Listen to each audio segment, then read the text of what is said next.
Job 8. Or Iyob. Guess what? It all fits on one page. And then if you're into the living letters like I am, there's your 8.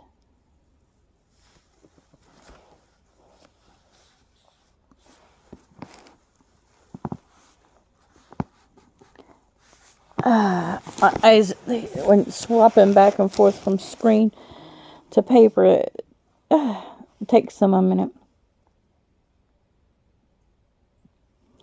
And Bildad, the Shuhite,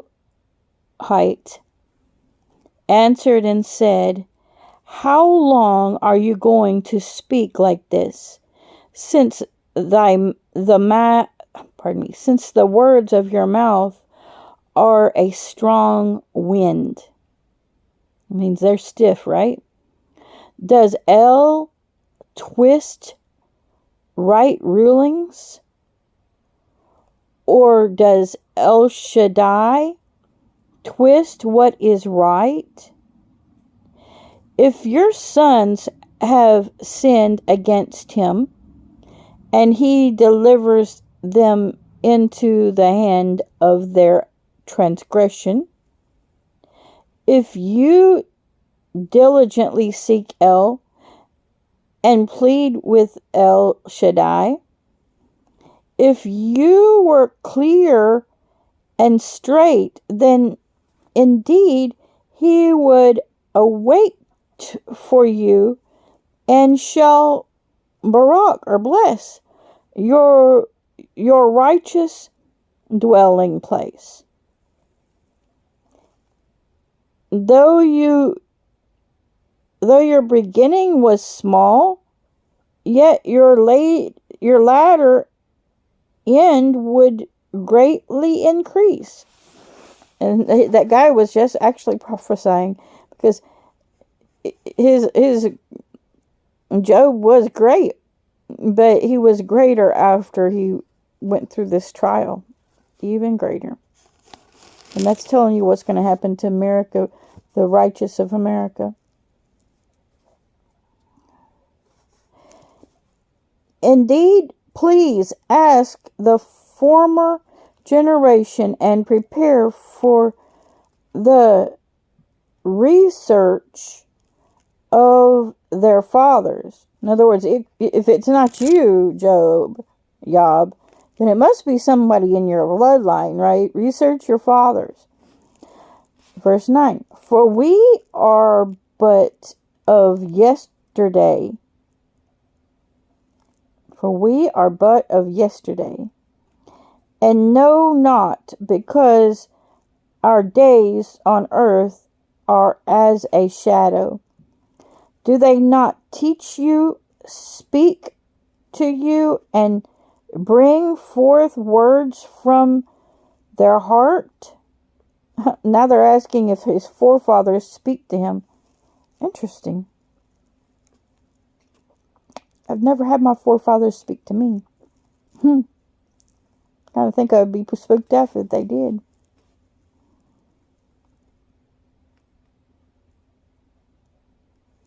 But that's interesting that was a norm, or they wouldn't have said that, right? Verse 11.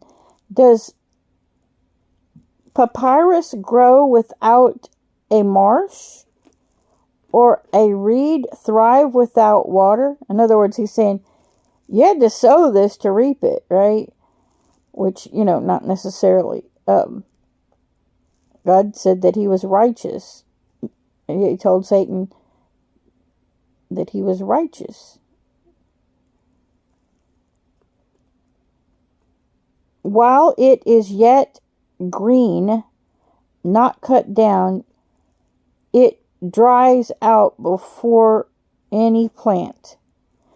So are the paths of all who forget El, and the expectancy of a defiled one perishes. In one of the first books of Job, chapters of Job, I should say, it did say that he did not keep the words of Elohim. So maybe he spent more time sacrificing than communing with the Father. But he said he was righteous, so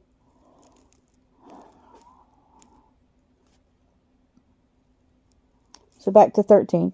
So are the paths of all who forget El, and the expectancy of a defiled one perishes, whose refuge is cut off, and whose trust is a spider's web. He leans on his house, but it does not stand. He holds it fast, but it does not last. He is moist before the sun, and his branches spread out in his garden. So, I mean, a lot of the things they're saying right now is true. If you're grounded in the Word of God, when the storm comes, you will last. But sometimes, like in Job's situation, God was just picking a fight with the devil. Okay? It wasn't anything that Job did. Verse 17. Or it maybe, I mean, not a, if it was something very subtle, and we'll learn more about it as we read. But it sounds like maybe he didn't keep the Torah as much as he should have. Of course, the Torah wasn't there, but it says the words of Elohim, right? Verse 17. His roots wrap around a heap and look for a place in the stones. In other words, an anchor, right? That's what it's describing. 18. If he is destroyed from his place, then it shall deny him. I have not seen you. Verse 19. Obviously, he's seen him. Maybe he hasn't seen him in the spirit. Maybe he's hidden in the spirit realm. Because this guy is obviously spiritual. Because he's saying, hasn't your forefathers come and spoken to you? So this guy is obviously a seer. Verse 19. See, this is the joy of his way, and out of the dust others grow. 20. See, El does not cast away the perfect, neither holds the hand of an evildoer. And he says he doesn't commune with evildoers, and he doesn't take the righteous and throw them to the curb, right? 21. While he fills your mouth with laughter and your lips with rejoicing, those hating you put on shame, and the tent of the wicked is no more. So he's showing you what's supposed to happen, what usually happens in the presence of God, right? That God fills your mouth with laughter and your lips with rejoicing. And those who are not receiving and are hateful, they put on shame as their tent of for the wicked is no more. Very good.